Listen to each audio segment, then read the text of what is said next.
What's up, Weirdo? Shade Tree Surgeon here, and today I'm going to tell you how I got a $65,000 boat for free. Now, if you guys know the Shade Tree Surgeon channel, you know there's nothing more irresistible to me than a good deal. But even the faithful in the cult of Brapstar out there, unless the FBI is asking, and then it's definitely not a cult, even the faithful might be saying, Shade Tree, there's no way that that's a $65,000 boat. Well, you'd be wrong, but you'd also be right. It is a $65,000 boat, or at least it was, but also it wasn't. Anyway, let me explain a little further. The boat on the trailer behind me is a 2001 Starcraft 190 LE. Although as far as I can tell, there's absolutely no difference between this boat and the Super Fisherman. Possibly back when this thing was new, the LE came with a couple of extras, or maybe the Super Fisherman did. Either way, it's the exact same floor plan. This is a 19-foot long, all aluminum riveted boat. Some people will say that welded boats are better, but since I have a riveted boat, I'm going to say that riveted boats are better because they can flex in the waves. Something I'll definitely need because this ain't going to be a lake boat for me. This is a bay boat, seeing as I'm in Tampa Bay and all. And when this boat was brand new, it cost almost $30,000. Of course, when this was brand new, that was 24 years ago. So where'd I get the 65 grand from? That's what they cost now in 2025. Now, who the hell would pay $65,000 for this boat? I have no idea. I don't think I know a single person, and if I do know them, they certainly haven't admitted to me, who would pay 65 grand up to $95,000, completely optioned out, by the way, for a 19-foot long aluminum fishing boat. To me, that seems the definition of insanity. And if I'm being completely honest with you, I don't even know anybody who'd pay 30 grand for a 19-foot long aluminum fishing boat. Once again, if I do know someone like that, they aren't telling me. For good reason too, because if you told me that, I don't know, I'd probably ask for a loan. At the very least, when it came to paying for dinner, I would have mysteriously forgot my wallet. But I guess a better question would be is, why do I have this boat and how did I get it for free? Or if I'm being completely honest, how did I get it for 2 grand? And yes, I'm still gonna call it getting it for free, even though I paid $2,000 for this, because I did a little bit of creative horse trading with my boat budget, which is not very high. Your longtime watchers of the channel will know that boats are not normally my thing. I've just gotten into them. Motorcycles are usually my thing, especially cheap motorcycles. I have a pretty small motorcycle budget as well. I just happen to have a lot of motorcycles. Once again, thanks to a little bit of creative horse trading and the willingness to turn a wrench. I've always had a soft spot for Starcraft, and not just because I'm a real-time strategy fan. Just like most people with motorcycles, where you end up kind of aligning with a brand, your brand loyalty is kind of decided by the very first one you ever have. That's because just about a year ago, I bought my very first boat just by luck of the draw, and the fact that they're pretty cheap used was a 1983 Starcraft, bought on my 41st birthday, born the same year that I was. For 1,500 bucks, I got an incredibly rusty trailer, a rotted out floor, but a 60 horsepower Johnson that ran like a top, right up until it didn't. When the motor quit working on my 83 Starcraft, I thought I was finally gonna get my comeuppance. I was finally gonna have to eat crow. All these people in the comments saying, boat better bust out another 1,000. I guess they were gonna be right. I foolishly just bought this boat knowing nothing about them, and egad, here I was stuck busting out another 1,000 to fix it. But that wasn't the case, because I went to YouTube University and I found out that outboards, which I had always been terrified of, even though I work on motorcycles, I found out that if you can fix a lawnmower, you can fix an outboard. So about 15 bucks in parts from Buddy Bezos, next day delivery later, and a few hours of my time, the 60 horsepower Johnson was running again, and it has never let me down since. In fact, nothing about this boat has ever let me down. The bilge pump has never worked on it. I really should get around to changing that, but it's never needed to. 1983 boat that has been beat to ever-loving crap. This thing doesn't leak a drop. I will take it out all day long, on the water, beating up the waves for 8 hours, pull it out of the water, pull its butt plug out, and not even a drop of water comes out of the bilge. Needless to say, it made me pretty fond of Starcrafts because even though this one is a big old pile of dog doo-doo when you look at it, hence the name Maximum Brown, it's actually been incredibly reliable. And even though it was incredibly reliable, I couldn't say no when this 1959 Alumacraft came up for $1,000. I'll be honest with you guys, the history of boats and just working on them is almost as interesting to me as using them, and I got really into the history of aluminum boats when I found out that Alumacraft basically invented the small aluminum boat market, and they invented it after building warplanes for World War II. Then after the war ended, they needed to do something with all that aluminum, and they started building small aluminum boats for American veterans returning back home. So when I got the opportunity to own a boat with that kind of pedigree, possibly made with the same aluminum that was building freaking like P-38 Lightnings, you better believe I jumped on top of it, especially for $1,000. It came with a non-running Honda 30 horsepower 4-stroke motor, which with a little help from our girl Chloe Cox, we got that back up and running again with just a few bucks in parts from Buddy Bezos next day delivery. Now at $2,500, my boat budget was essentially exhausted. I'm not a millionaire and I'm not even a thousandaire most weeks, and $2,500, that's about all I had to spend on boats. But I don't just have those two boats. I could still afford to put gas in my truck, and there's a lot of free boats out there, and we've managed to turn some free boats into extra money for our boat budget. In addition to a free bass boat that we turned into some money, we also got this 1989 Tiara 100% for free with this absolutely flawless trailer. But the big bonus is that it came with a 140 horsepower outboard in the back that was way underpowered for this 25-foot long boat, but definitely not underpowered enough for me to sell and turn into some cash, thus inflating my boat budget. Now the freeness of this Tahiti 190 back here, this all aluminum deck boat, can definitely be debated. As I was pulling it home, it came off the trailer hitch and did some damage in my truck, and I have a $1,000 deductible. Where's the rest? Where is the money? Since we're being positive today, we're positive thinkers. No negative thoughts allowed. The glass is half full, so we're not gonna count that. I'm gonna run for president. Hail to the king, baby. Anyway, this boat that I got for free, also coming with a trailer that also in perfect condition, except for the front of it, I guess. This boat also came with a 150 horsepower V6 Evinrude. Very, very much non-running. At least it was non-running. A little bit of elbow grease later, a couple of wires replaced, and 3 carbs not even rebuilt, just cleaned out, and we had a running 150. With our budget increased even more and a couple of more trades, I was able to get a hold of a 40 horsepower Mercury, also non-running, for a couple $100. That soon turned into a running 40 horsepower Mercury, which I traded for a mint condition 200 horsepower Johnson. A couple other non-running outboards later that I got for free and was able to flip turned into another 200 horsepower Johnson, which may or may not run, but all I wanted it for was that engine bracket anyway. If it runs and I can sell it, well, bonus, baby. And of course, all that leads back to my new to me 2001 Starcraft Super Fisherman. That even though I paid $2,000 for, out of the $2,500 I put in, I'm still technically up.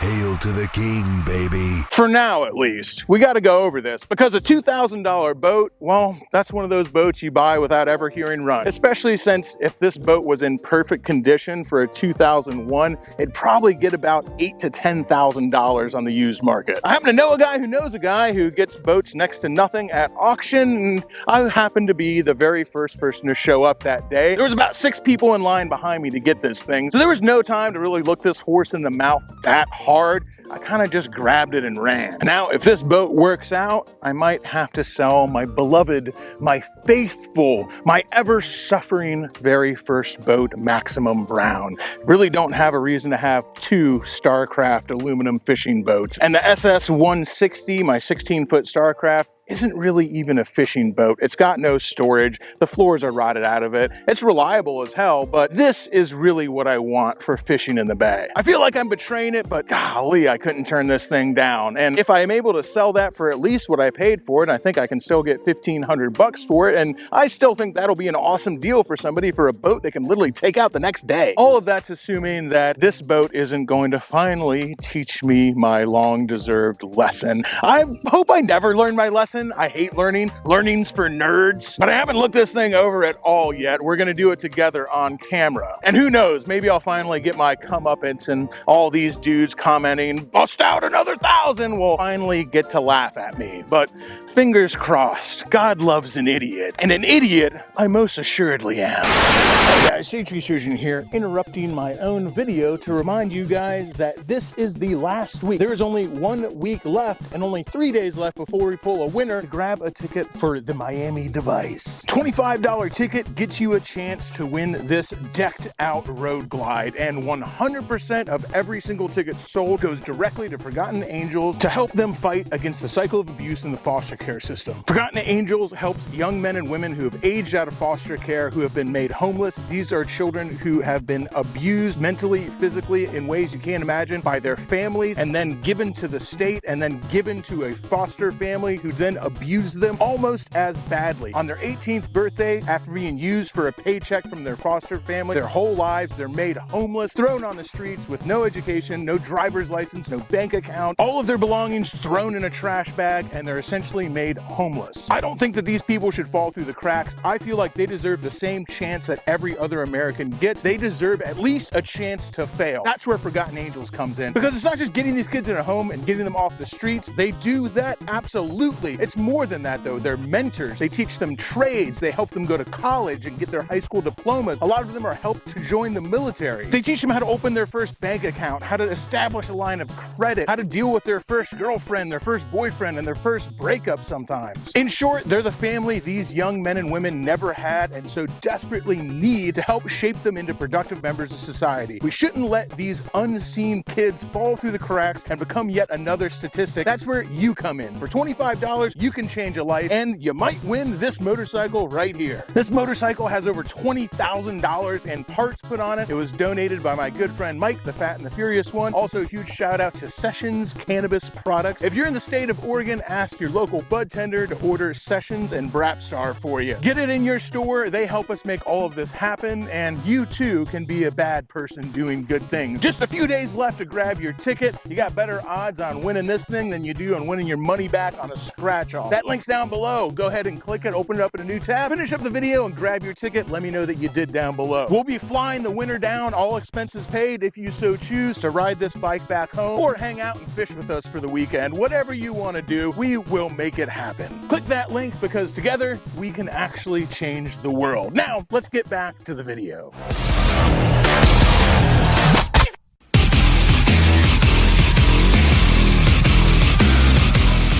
First off, let's go through and see what the actual value of what I got is not together. We'll start with the trailer, which doesn't have a speck of rust on it, holds flawlessly. I would say it's not worth that much. It is a galvanized trailer. People want aluminum trailers. Even then, a trailer that can handle a 19 to 22 foot boat, which this one can, I would say it's probably worth about 1,200 bucks if I wanted to unload it fast. If I wanted to wait around for the right buyer, maybe I could get 1,500 bucks for it, but I think $1,200 is more realistic. Of course, the lights don't work on it, and I don't know about those bearings and tires. They seem like they've seen better days. So if I wanted to get $1,200 for it fast, I'd probably have to replace that stuff. So let's call it more like 900 bucks for the trailer if I was gonna put a little money into it to sell it for what I wanted to. If the motor's completely toast, the hull of this boat, hard to put a price on the hull without a trailer. You're really hard to get money for them, hard to get anybody to buy them. So I could say maybe like 1,500 bucks, maybe $2,000 because it has a title. Even then, I think it'd be tough to find a buyer for a hull without a motor and without a trailer. The right person definitely would buy it, but you'd probably be sitting around on it for a while. I hate to say it because it's in perfect shape, except for a couple things that I'll point out later. But I think that the hull, I don't know. It's hard to put a price on it. It's hard to say that it's worth anything. I think that it's worth something. We'll say 500 bucks for scrap. Maybe I could say 1,000 bucks because it has a title, but not much more than that. Now that's not saying it is scrap. The hull is great. The floors are solid. It is a phenomenal boat that's seen very, very little use. It's just that here in Florida, boat hulls just aren't worth a whole lot of money, man. Now, I don't know if this came with the boat, so I don't know what year it is, but it's got a really nice Minn Kota Power Drive V2 with a foot control in the front. This is a $1,000 trolling motor. Now you can pay way more than $1,000 for a trolling motor, but it's hard for me to imagine paying $1,000 for a trolling motor when I've paid $1,000 for an entire boat that I take out regularly. And of course I say $1,000 brand new, but this most assuredly is not brand new, and I don't even know if it works. Yeah, well, maybe we'll go ahead and say, if it works, maybe 300 bucks. The interior of the boat is in way better shape than it deserves to be. It's carpet, which is not ideal, and it's definitely seen better days. It's not that bad.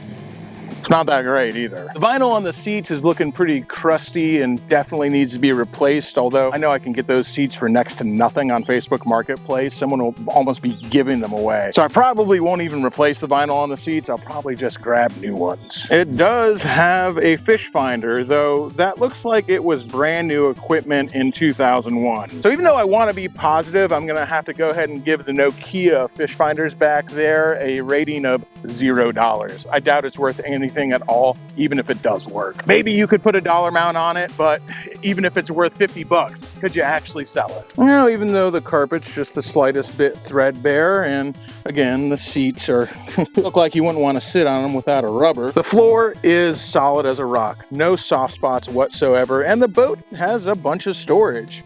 Up front, we've got our anchor storage down here and other miscellaneous storage. Another storage compartment over here, fishing tackle storage over here. The latch is broken, but oh well, we can fix that later. We have a front live well, which I don't know if it fills up. We'll have to check that later, but the live well is there. The dashes, they're just plastic.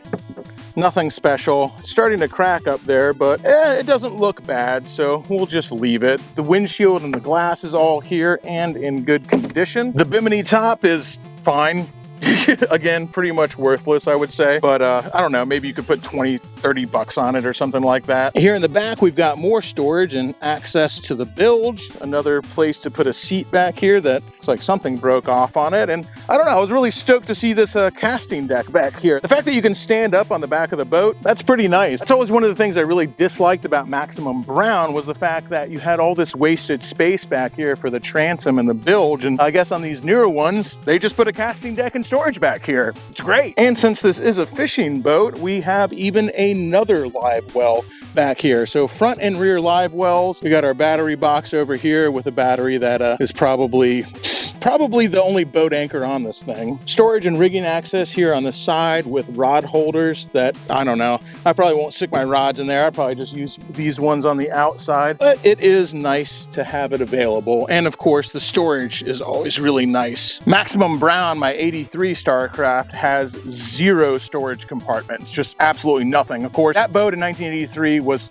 besides the aluminum John boats that were just a shell, the cheapest boat that they offered. This Super Fisherman, while it might not have been the absolute top of the line fishing boat that they offered, I think they offered a couple that were higher than it. This was almost their top of the line fishing boat back in 2001. But on to what really matters when you're buying a boat, the only thing that's really worth money on it, the engine. Now, if I'm being generous with myself, I'd say that this was worth $2 grand, even if it had no engine on the back or an engine that didn't run at all. So I didn't look too hard at the engine, besides hooking my truck jumper cables up to the dead battery so I could lift it up to tow it. The tilt and trim does work. That's all I know about it right now. And since this has no stickers on it, I didn't realize this till I got it home. I just assumed this was some old 2-stroke that was on the boat, which suits me fine because I know 2-strokes really, really well. So imagine my surprise when I took the cowling off for the very first time and I saw that. That, ladies and gentlemen, is an oil filter, something two-strokes definitely don't have. So for $2,000, we have a 60 horsepower, 4-stroke Mercury on the back of this boat. And while I think for a 19-foot boat, 60 horsepower is woefully underpowered, I'm a bit of a speed freak. All the boat guys in the forums will be like, just put the minimum amount of horsepower on it possible, but I didn't come from boats. I came from motorcycles, and I like to go fast, baby. 60 horsepower ain't gonna cut it for me. What this is, if I can make it run, is probably the entire boat in cash.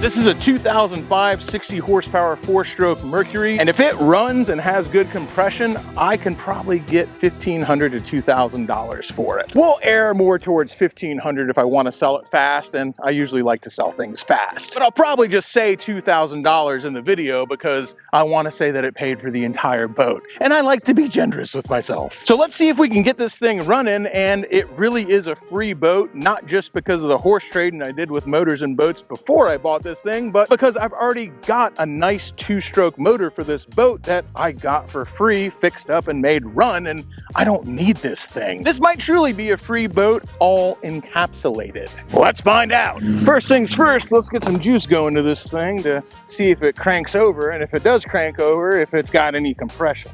I'm not even gonna try to see if that other battery works. The date code on it says it's 9 years old, which leads me to believe that this boat probably sat for 9 years. Hey, half the battery terminals are connected. Let's go ahead and fix this one.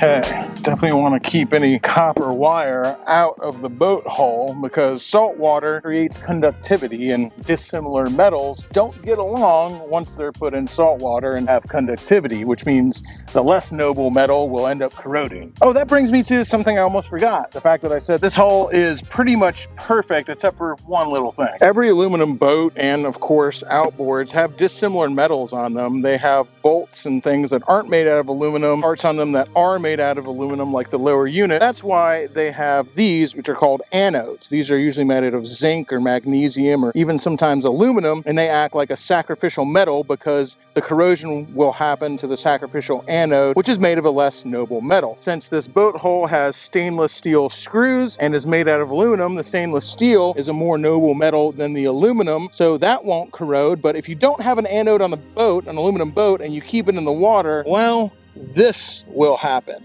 So there's a couple of small corrosion spots in the transom here. Luckily, there's no damage to the wood in the transom. We just got a couple of pinholes here that I'm gonna fill in and fix. And even if I didn't see those, you can see the water line where this thing was kept in the water. If you have an aluminum boat and you keep it in salt water, you have to have a sacrificial anode on your boat, not just on your motor. Anyway, let's try and make that motor run. I suppose it wouldn't hurt to have a sacrificial anode on your boat even if you don't keep it in the water. There's no anode on my other Starcraft, and it's from 1983, and it's seen nothing but use in salt water, and it doesn't have a speck of corrosion on it. So I think if you don't keep it in the actual water, then it's not really necessary. My heat shrink is not big enough. Well, I was trying to do it the right way, but you know, I'm never actually going to use this motor on the boat, so we'll just let it go and do it the wrong way. Do we have power going to the motor? Hell yeah. Tilt and trim works, but I already knew that. Whether you're working on boat motors or motorcycles, this $5 remote starter from the People's Republic of Harbor Freight works like a champ. I use it all the time. Just gotta be careful how much juice you actually put through it because you can melt them. Ask me how I know. Well, the steering doesn't move. I guess see if the engine runs first. We'll address that later. Okay, I'm gonna attach this directly to the starter solenoid, not directly to the starter, because you wanna trigger the starter solenoid. The starter runs way too much juice for these little wires to handle. Basically what you're doing by hooking this up is you're taking the place of your key onto the positive terminal on the battery, and it should crank. But it doesn't. I think one of these is the melted one. Technical difficulties, be right back. Okay, back with my non-melted remote starter kit. It cranks. Before we start checking compression, let me check oil. We gotta remember to do that. I'm used to messing with 2 strokes. Okay, we've got oil in it. Probably wouldn't want to run it for too long on whatever oil happens to be in there, but we can at least check for compression. I can find out where the hell they keep, there we go. I was like, where the hell do they keep the spark plugs on this thing? And in typical Mercury fashion, at least all the Mercuries I've worked on, the last one is going to be a real pain in the ass to get at. Pop these spark plugs out and see if we got a free boat or not. You know it's gonna be a son of a bitch when even the spark plug wire is hard to get off. Maybe it's not that bad, though I think I'm gonna have to take this coil off to get at it. I'll tell you, fuel injection is normally something I avoid like the plague, but people will pay for them, so I'm gonna do what I gotta do to get this sucker running and freaking cash out for something carbureted. I get that everyone says the fuel injected ones are so much more reliable, but I'm gonna go ahead and tell you, when it comes to busting out another 1,000, I think that most of those guys are talking about fuel injected motors. All right, how much of a bitch are you gonna be down there? Doing a lot of work here to not take off 2 freaking nylocks to get a coil out of the way. But I've always said I'm the type of guy who worked twice as hard for half as much just to say that he doesn't have a real job. I've never worked on a Mercury that didn't have this bottom cylinder that wasn't a total pain in the dick. Okay, my deep well is too long. So is this. Like, this is a real pain in the ass. Let's try getting creative here. Which is apparently the only option. Oh, just ate my first socket. Hold up, technical difficulties. I'll be right back. Okay, update. I've retrieved my spark plug socket from the depths in there, and I think I might be able to get this out. It's literally just the lesser of 2 weevils right now. Okay, it's definitely not gonna work. All right, hold up. Technical difficulties. Be right back. Okay, we're back with the shortest extension known to man. Maybe, just maybe. I'm sure there's a Mercury technician watching right now is probably laughing their ass off at me. I make a special tool for this, like a 4th spark plug Mercury official tool. Wouldn't surprise me. Okay, that did it. There we go. That's the trick. Okay, this was the actual trick. Instead of the shortest extension, just a wobble. I am a tool using primate. I have opposable thumbs and a will to live. I can do this. Ha! Like I said, twice as hard for half as much. That's my motto. Now, getting it back in is probably going to be a trick, but we'll burn that bridge when we get there. Gotta tell you, Mercury mechanics are probably nice, honest, patient, very patient people who are loving to their wives and are raising good children. Mercury engineers, you guys are on notice. As the old saying goes, only an engineer would crawl over 50 naked women to fuck a mechanic. All right, let's bust out the heartbreaker and see what there is to see in here. All right, before we test, let's make sure we got our throttle wide open here, but not in gear. Usually on Mercuries, there's a little button to do that, or at least there has been on all the Mercuries I've worked on thus far. Let's see what we got, baby. Not hooked up to gas right now because this has a onboard gas tank and I have no idea what kind of crud is in that thing. Behind door number 1, definitely not what I'm used to on the big 2-strokes I usually mess with, 205 PSI. This thing's got a lot of squish, baby. Of course, it's not exactly how much PSI is in every cylinder, though you want it to be over a certain amount. It's about whether it's even or not. You don't want more than like, I forget exactly what the percentage is, but you don't want much more than like 10 PSI difference between the cylinders, or else you know there's a problem. Now, since this is a 4-stroke, that problem could be something as easy as it needing a valve adjustment. I don't even know if you adjust the valves on this or if it's got hydraulic valves, or I don't know. I just don't know a lot about Mercury 4-strokes. In fact, I know nothing about them besides the basic tenets of what an engine needs to run, and one of those is compression, so that's what we're checking. I can't check for what I don't know. Okay, that said throttle only, but we're definitely in gear. All right, behind door number 2, 200 PSI.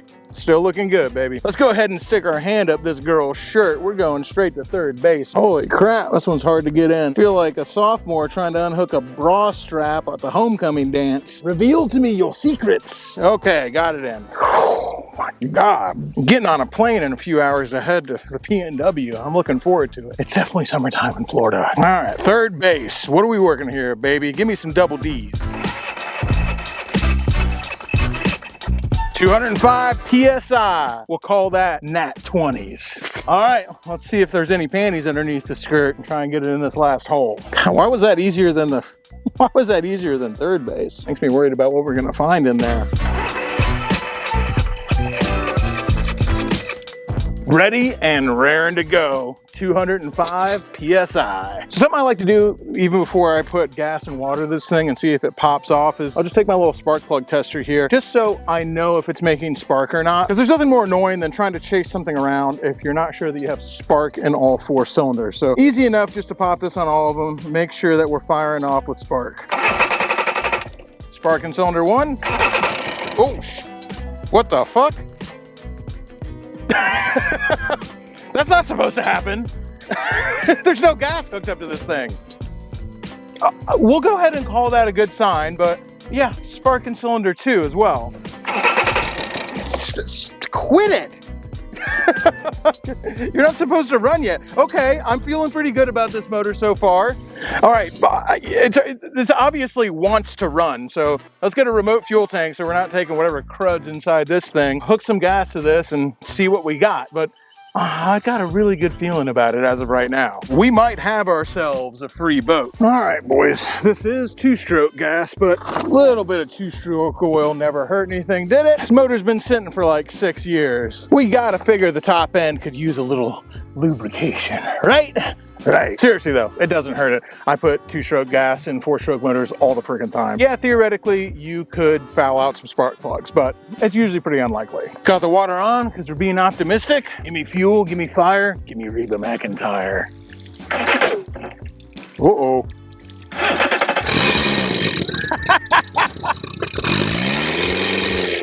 Do we have squirt?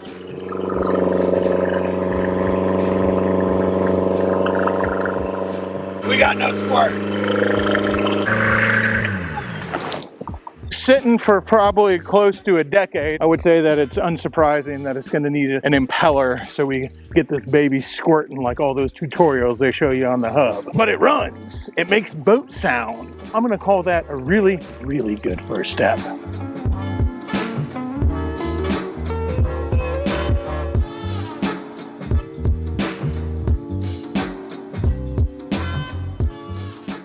All right, team, we're back at it. As I said earlier in the video, I was just a few hours away from having to hop on a plane and fly across the country to Portland. Well, I did that and now I'm back. Now, there have been a few developments while I was in Portland, the main of which is pending a water test.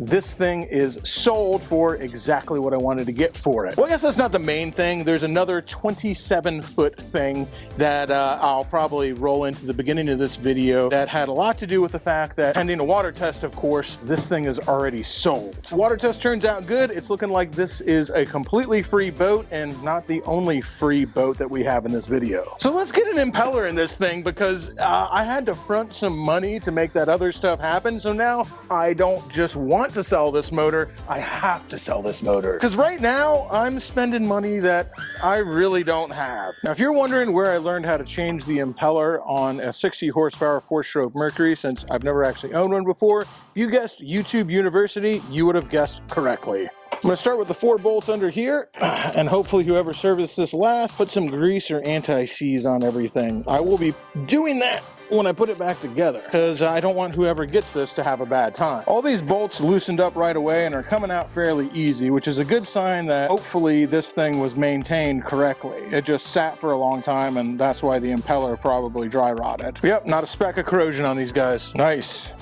Okay, it's not that heavy. Not that bad. Also, not ashamed to say that I saw this same 2 boards on Sawhorse's trick to prop up your lower unit on the YouTube University video that I watched on how to change this impeller, so I'm stealing it. You guys are more than welcome to it. Obviously, I got it secondhand, so go ahead and take it. Let's see how bad this guy looks in here. If I can freaking get this off. Ooh, yikes. Well, no wonder it wasn't pumping any water. That is looking toasty, boys. This is definitely not what you want your impeller to look like when you pull it off. Well, at least not off a boat that's getting regularly used. Now, I don't know if it's just old or if somebody just ran this thing without any water in it. If you run these things dry, it'll burn up the impeller. So somebody might have been testing it out and running it dry, and that also could have burnt it up. Either way, it's getting replaced. I can see a whole bunch of crud in here too, which is not weird. They were probably running this thing in skinny water. I'm just making sure I get my retaining pin right there. Ooh, yeah, definitely a lot of crud in here. Oh, nothing about this is correct. Also because it's not the correct gasket. God damn it. Life is hard. It's harder when you're stupid. It's also more expensive. Surprising no one, I ordered the wrong impeller from old buddy Bezos. Luckily, West Marine has this thing in stock, so I'm going to be able to head up there tomorrow morning and buy this part again. Hopefully I won't have to buy it a third time. Came over here to show you this picture of Bilbo's nose.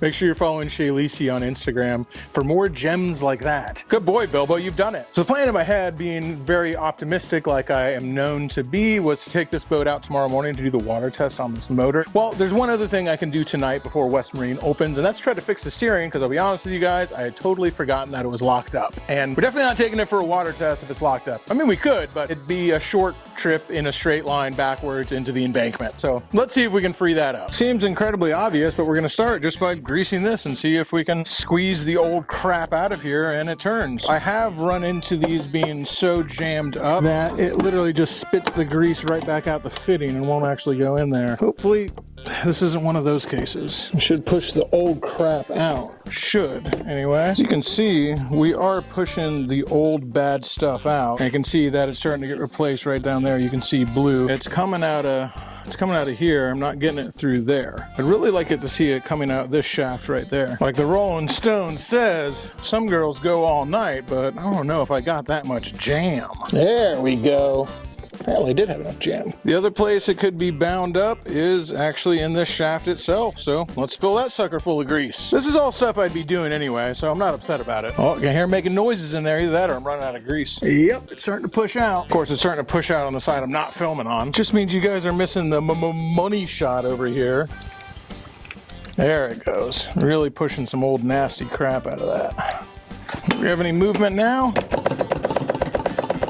No. I'm gonna try pulling this off and see if we can turn the motor at all. Because at this point, I think it might be in our actual cable itself. Which is not the biggest deal in the world. I can route a new cable in there. I think I actually have a cable lying around. Oh, yep, it's in the cable. Well, team, I have spent most of the morning fruitlessly trying to get this steering unlocked. I do have a new impeller kit, the correct one this time, but the impeller kit ain't gonna get me anywhere but a straight line with the steering still locked up, and I've been beating my head against the wall. The first thing I found out, and I still learn things because I don't know everything about boats, I've only kind of messed around with boats for almost a year, but I had found out that the Zerk fitting on there that I was filling full of grease only greases the joints for the tilt and trim. It doesn't actually do anything for the steering shaft. So while I wasn't wasting grease putting it in there, it certainly needed to be grease, I wasn't getting any on the shaft. So I hooked up a bag, zip tied it, and duct taped it on there full of penetrating oil, and I left it overnight to no avail. That didn't work either. I tried heating it up with the torch. That also didn't work. We're down to plan B, C. We'll call this one plan double D's, baby. We're bringing out the big guns. I have found the only thing that works. The air hammer. I swear air hammer sounds like some sort of weapon made by the Adeptus Mechanicus. For the Emperor! For the Emperor! Now, if I can only get it all the way through. Try and be real careful with this thing. The last thing I want to do is mar up the inside of this. It's already rusty. Don't need it grooved on top of it. As I immediately frickin' do that. You know, when you get a supposedly $40,000, $60,000, let's say $10,000 really dollar boat off Facebook Marketplace for $2,000, you gotta expect to work a little.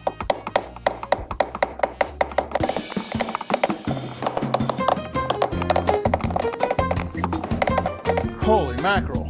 I swear we are actually making progress. Come on, you bastard.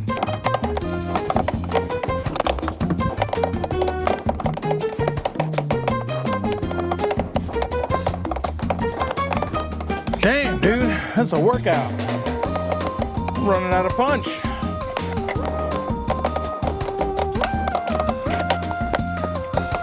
Ow! Don't run out of fingers now, buddy. I am a tool-using primate with opposable thumbs, and I'd like to keep my opposable thumbs. Jesus, Mary, and Joseph. I think we got room for a bigger hammer. Unfortunately, my punch isn't long enough. And it's gonna fight me the whole way out. So what do? Well, you put one punch in there and another punch behind it. Not exactly ideal, but that's what we're gonna have to do. Jeez, oh Pete.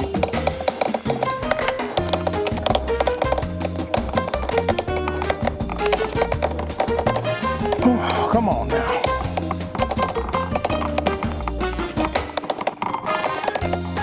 My forearms are about to look like Popeye at 14 years old, just discovering a tallywhacker for the first time. This is ridiculous.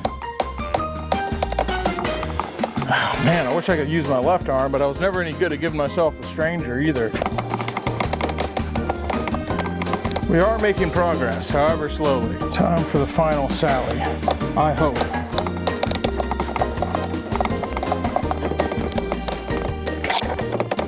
How fucking long is this thing? If I need a third punch, I'm in trouble.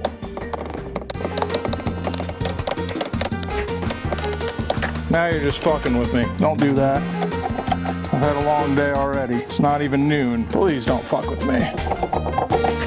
Boys, I think we've done it. Holy crap, I worked for that one. Oh, you bastard. That's wild that this doesn't have any rust whatsoever on it, and it was that stuck in there. I'm gonna have to get a shotgun bore brush and run it through this. That is crazy. See if I can get my freaking punch out of there somewhere in the depths. There we go. Ew, gross. Ooh. Well, holy mackerel. Maybe. Really hate to ruin one of these because this is a little nicer, but I got to get something through there to get that scale out. Ishka took a long breath through her nose and raised one lethal eyebrow when Yakov was local. Our necromancer has found religion. Sunny put her fingers to her cheeks. They did seem a different shape from usual somehow. And now that I got it cleaned out with a brass brush and it feels a lot better in there, I'm going to just pack it full of grease and see if I can put the steering arm back in and get it to move. All right, that took way longer than I wanted it to, as in it took most of last night and all of this morning and this afternoon, but baby, we got steering. Why this is ungreasable unless you actually take it out of there, I could not imagine, because it definitely needs greasing, but you do have to literally just take it completely all the way out of there to be able to grease it. There's no Zerk fitting that actually gets in there. That's pretty crazy to me. All right, now that I have the correct kit and our motor actually turns, let's finish rebuilding this water pump. That's what we started out to do after all, isn't it? I just came out here because Ethan's live streaming and I want you to hear the sound bite they took for Anissa. We got that going on for us, you know. I just want to ask you if you've always been shitting your pants. No comment. Obviously, Fucking yikes, dude. This is live right now. Everybody. The stream is titled iDub Situation Keeps Getting Worse. And, It does. Big time, dude. I've always been told to put a little grease inside here. That way on first startup, because obviously water won't be in there yet, when you first start that sucker up, you're not gonna break a fin off accidentally or anything like that. It makes sense, but then like part of it also doesn't make sense because I'm like, isn't like every other time that you start it up after that, it also doesn't have water in it? So I don't know how much good this actually does, but literally everybody does it, so I'm going to as well. Ow, mother. That was sharp. I seem to be leaking my own fluids right now. Technical difficulties. Be right back. All right, now that I've cut myself on this plate down here, I see why everybody twists this top down instead of twisting the shaft and pushing the top down. That makes more sense now. Let's do it that way. That was not pleasant. The sealing plate, if anybody was wondering, is really sharp. If you've done this before, you probably weren't wondering. You're probably like, yeah, I know. These were bereft of grease last time. We will rectify that this time. Not the end of the world, but they should have grease on them or some kind of anti-seize. I don't know why I'm being so careful. This is going to somebody else. Literally just going to do a water test on this and call it a day. But you know, there is a video out there of me fixing it. So I guess if the new owner ends up watching the video, they're going to want to see that I did everything right, right? I'll throw some grease on these splines up here and see if we can't get this bastard back in there. Probably more than it needs, but I'd rather have too much than too little when it comes to grease. I have made a mess in there. Alright, let's see if I can get this bastard in as easily as it came out. Something tells me that's less likely, but we're gonna try. I think I'm understanding something now. In the video I watched, the guy actually put it into gear, and now I'm understanding why. Twist that in there, then you're gonna be a lot more likely to get things to line up. I'm gonna do exactly what our man in the tutorial did. He made a little mark on the gear selector right here. That way when he put it into gear, he knew whether it turned right or left. That way when you put this into gear, you're not getting forward and reverse mixed up, because that would definitely be bad. I can see down here that my Sharpie mark has turned clockwise, so now I know which way to adjust the gear shift on the lower end. Which of course will be counterclockwise because it's facing up and that one's facing down. Cool. All right, that should make life a little bit easier. One more time with feeling. Yeah, that made it a lot easier. There we go. Come on, you bastard. You know, with the mess I'm leaving this boat, grease everywhere, dirty fingerprints, penetrating oil, cut zip ties. You know, I might have learned a little bit about working on boats, but something tells me I'm not really ready for the big time yet working on these nice white boats that I see everybody with on on YouTube, man. There's certainly a lot of regular folks with regular boats on YouTube. A lot of kayak guys. A lot of guys with John boats. I really like Tiny Boat Nation, those fellas. But there seems to be way more dudes out there with some really nice white fishing boats with big white motors on them, and more power to those guys. I'm happy for them, but I've seen what some of those boats cost, man. And even a boat like this, you know, brand new, it'd be, you know, 50, 60 grand or something like that. One used that I paid full price for would probably be about 10 if I bought it here in Florida. If you bought it on the West Coast, it'd probably be like 14 or 15 grand. I just don't know what somebody does for a living. I really don't. It's just is beyond me. You know, I heard some other people talking about this too, but I don't know what value, not that I'm against it, not that I'm saying they don't bring any value, but it's amazing to me that someone brings so much value to society that they can get paid the amount of money where they can afford like a $200,000 boat or a $100,000 boat or even a $70,000 boat. It just is beyond me, beyond my ken, what you could possibly do in this world where you can afford that, because I can't even imagine it. And it's not against it. Like, I'm happy for those guys that they have those boats. I'm very happy for them that they've worked hard and they have what they have, but I can't even fathom what it's like to be able to spend that kind of money, or what I could do in my life to be able to afford to spend that. Which is why I'm here sweating, cussing, and bleeding all over a boat I paid 2 grand for, because I certainly would never pay $60,000 for it. I'd never pay 40. Hell, I wouldn't even pay 10 for it. 2 grand though?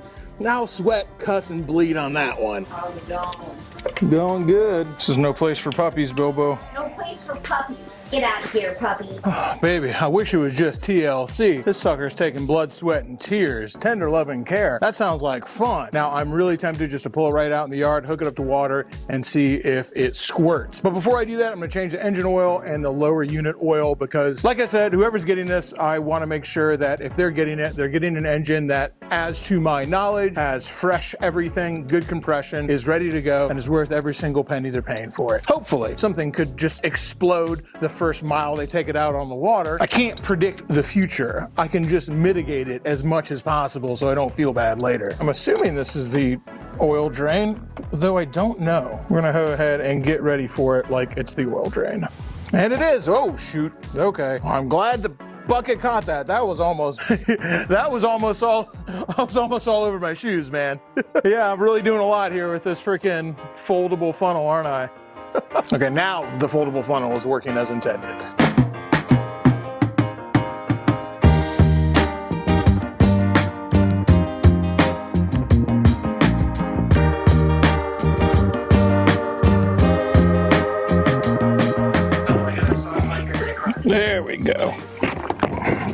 Got my lucky 2-stroke gas. Can't fail with this stuff, baby. At least here's the hoping not. I mean, I already know it's got compression. I already know it runs. I just needed to squirt. We've been cussing, sweating, and talking dirty to this thing. Just give us what we want, all right?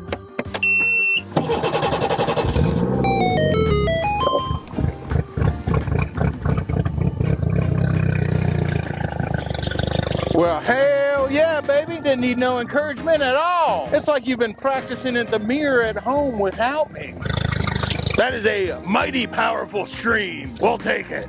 Just gonna make sure it goes into forward and reverse still, and we got a couple other things to check, and then it's time for the water.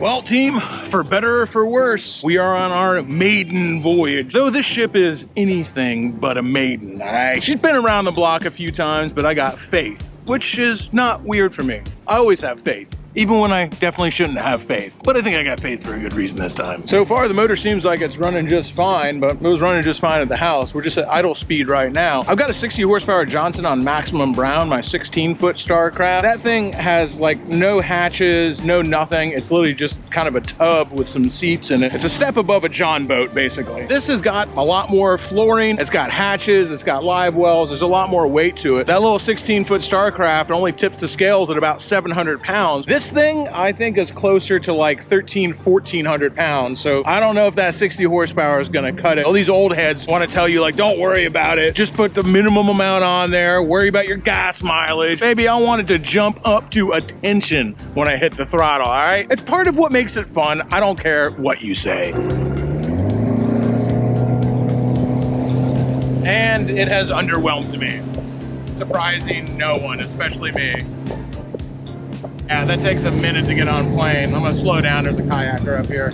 I don't want to freaking blast by him, or a stand-up paddleboarder. You know, a lot of people don't give a fuck. They're in the wake zone, but I still think it's a little nicer to ease on by him. Okay, I'm easing on by him. There's a dude freaking going like 40 miles an hour the other way. Sorry, I can't control him. That thing's a freaking beast. Well, I will say this, the motor is worth what I'm charging for it, that's for sure. It is pushing this way too heavy crap at a just fine clip, but I got the motor trimmed all the way down now. We'll try getting it up on plane again and see what happens. Not a lot, but that's not surprising. And it gets up on plane pretty fast still though. Yeah, that's throttle completely buried, trimmed up as high as I can go. There was a small part of me that hoped it would cut it and it'd be just fine. It definitely isn't. 30 miles an hour is a minimum for me. And even old maximum brown, I do 35 with no issues. I'm gonna call this one a success, boys. A resounding success. $2,000, clear title, running motor after a little bit of elbow grease and about 30 bucks in parts. Well, more like 100 bucks if you count the oil. But once again, I'm selling the engine. It matters to me that I sell somebody something that I know is as good as I can make it. I know that doesn't matter to a lot of people, but it does matter to me. And all that'll get you is spending more money than somebody else does. It doesn't get you any special bonus points or anything like that, but yeah, I sleep a little better at night. And as far as the boat goes, man, I can already tell. With about double the horsepower, because it already, I mean, it kind of jumps up with that 60 on there.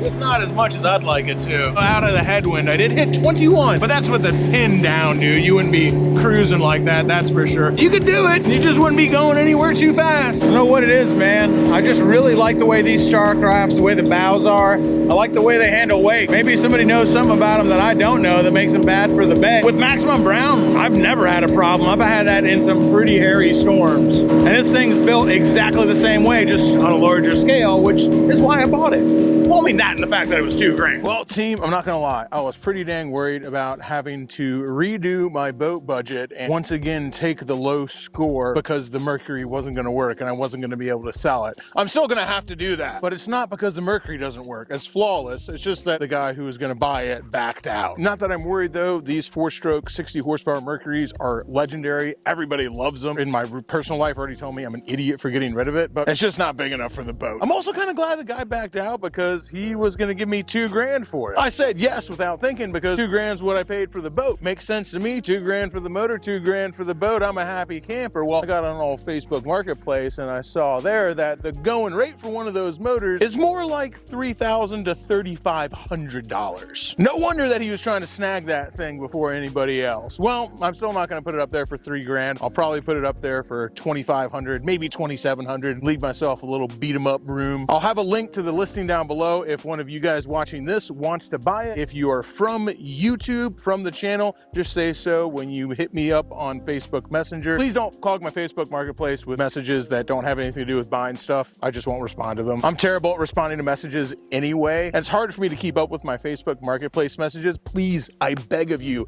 don't make it any more difficult for me. Please only message me if you actually want to buy it, because if somebody from the channel wants to buy it, I'll stand by my initial $2,000. But I'm telling you this, you better get here fast if you want it for that, because if somebody shows up with $2,700, they're taking it home. I'm also going to list a few other things, namely the tiara. That is just going away because there have been some other things that have happened, and I'm replacing the tiara with what will also hopefully be a free boat. More on that in a second. Unfortunately, yes, we're saying goodbye to the tiara as well. To be listed on Facebook Marketplace. I'll probably list it for $2,200, somewhere around there. If I'm being completely honest, most of that is going to be in the trailer. The trailer is amazing on it. The boat, to a lot of people, is going to be worthless. It does have a clear title though, and it's in fine shape. When I picked up this tiara for free, my original plan with it was to put an outboard on it. That's why I ended up trading that 40 horsepower Mercury that I got running for the 200 horsepower Johnson that was going to power this boat right here. Well, I'm keeping that gray Johnson Ocean Pro because it is flawless. That's going to go on the back of the 8th passenger, the deck boat, and that thing's going to haul balls. Personally, I wouldn't trust that outboard bracket that's on there now. My man JD, who runs a charter business, also warned me away from it, as well as several other people did in the comments. That's why I have that other bracket. Now, whether that other white Johnson Ocean Pro 200 works or not, I don't know. Unless it's got no compression, there's usually no two-stroke that won't cough to life and run once again. Fresh spark plugs, clean carburetors, and the timing set right, two-strokes will literally run forever. So like I said, I'm going to list it on Facebook Marketplace for $2,200, but if you watch the channel and you want it, I would make a deal where I included that transom bracket and that other 200 Johnson. Now, if you want to pay for the parts, I'd also consider getting that Johnson running for you, but we'll burn that bridge when we get there. But once again, I'll just warn you, if somebody shows up with $2,200 or even $2,000, this thing is going to be long gone. So make sure you get up here quick if you want it. I ain't holding nothing, guys. I'm sorry, I just can't afford to. Because in all honesty, I'll probably get the $2,000 pretty easily for this. And that aluminum outboard bracket, that's a stainless marine unit. Those things go for like $3,000 brand new. I could get $700 to $900 for that thing on Marketplace like that. And if that Ocean Pro 200 runs on top of it, got all the rigging for it, I'd slap a paint job on it and probably be able to get $1,200 to $1,500 for it. If I don't have to do any of the work and you want the whole package and you're from YouTube, for $2,200, you'll get the tiara, the outboard bracket, and the Johnson 200. The gray Ocean Pro, I'm keeping that one. As far as maximum brown goes with the 60 horsepower Johnson, I might regret this. I might be selling my lucky feather over here because it's literally never let me down, but I'll also be letting it go. And I thought long and hard about it. It is an ugly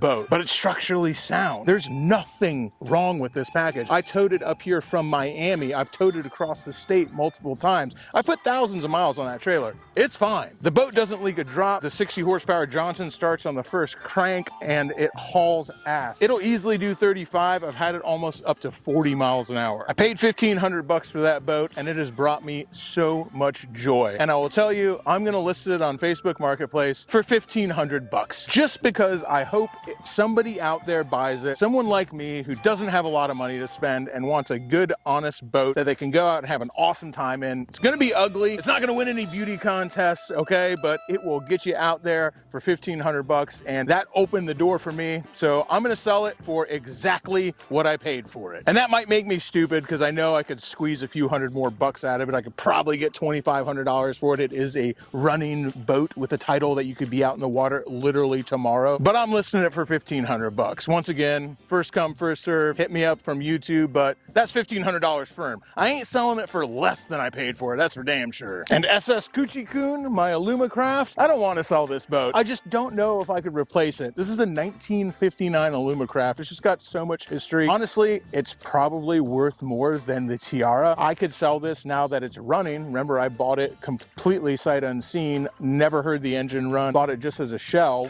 albeit a shell that's been done up very well, with a running motor on it, bilge pump, fish finder. Literally, this thing is set up, storage. This thing's ready to fish, man. Literally, this boat's probably worth like 3 grand. I know that doesn't seem like a lot, but when you see what I just bought for $3,000, $1,000 more than that Starcraft I just got, well, $3,000 can go a long way. Either way, I ain't getting rid of this. I am getting rid of the motor though, so I'm gonna list the Honda BF30 that's back here. I'm gonna have to put a custom paint job on the 2-stroke that I replace it with because I just gotta keep the memory alive of the cool old guy I bought this from. It will be getting the Conca Dolce sticker on the new 50 horsepower 2-stroke that's going on it, but this Honda 4-stroke is going bye-bye. I'm gonna list it for 1,500 bucks. I'm not really interested in taking any less than that. It's probably worth more, but I'm not gonna ask for more because some people are gonna be kind of weird about the stickers that are on it, and I know that they'll probably just remove them, and I know I could probably get more for it if I just removed them, but I can't bring myself to scrape them off. So they're staying on there, and I'm just gonna make a little less money on it. I'm also letting go of this Yamaha 9.9 high thrust. I think they call it high thrust because it really was made as a kicker motor or a motor for sailboats. I see them going all the time for like 1,800 bucks. This one could use a paint job, even though it runs flawlessly. I'm gonna list it for 1,500 and see what I can get. Honestly, I don't know how in demand they are because honestly, I believe that it's literally like the exact same engine as a 25 horsepower Yamaha. So why would you get the 9.9? I don't know if there's like some weird rules that it has to be a 9.9, but anyway, it's getting listed for 1,500 bucks. Little bummed on selling it because this was part of a project that me and Cami Bay were doing where we were building competing boats, but I gotta unload it. Literally the money that I had in both boats and both motors that we got to do this project, I can get all that back and more by just selling this motor. I guess I'd consider selling the boat it's attached to as well, but I got the boat for almost nothing and it's got a title. And a John boat, even with a title, I'm not really sure. If somebody wants to buy the whole kit and caboodle, I'd probably let it go for 2 grand. But you'll have to let me know in the marketplace messages because I'm only listing the motor. It's a fire sale. Everything must go, apparently. Wonder why that is. Usually I'm a little bit of a hoarder when it comes to vehicles. You guys who watch the channel a lot will definitely know that. Perhaps our garage is the Roach Motel. The bikes check in, but they don't check out. Well, I'm a little less emotionally attached to a lot of the boats I have, so I guess not all of those will be getting the Hotel California treatment, though I'm telling you, it really stings to let go of Maximum Brown.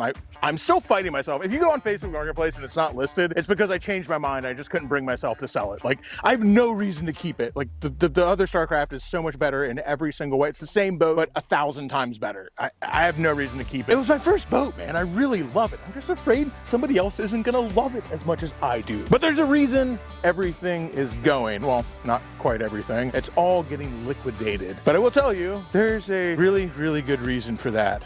27 feet of good reason for that. I swear this is the last one. Oh, wait. We're not in frame, are we? Let's try that again.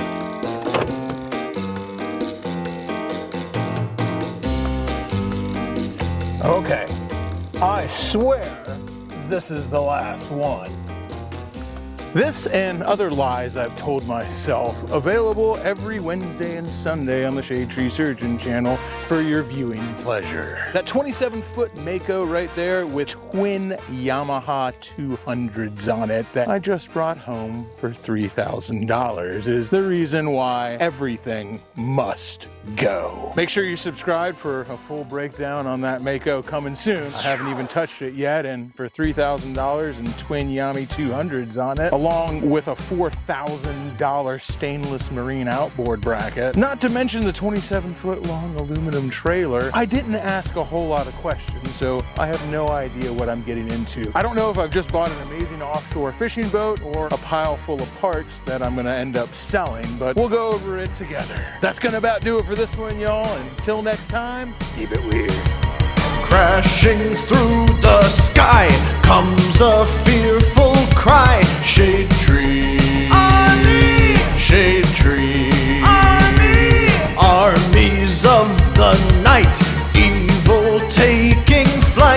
Shade Tree Army. Shade Tree Army. Nowhere to run, nowhere to hide. Panic spreading far and wide.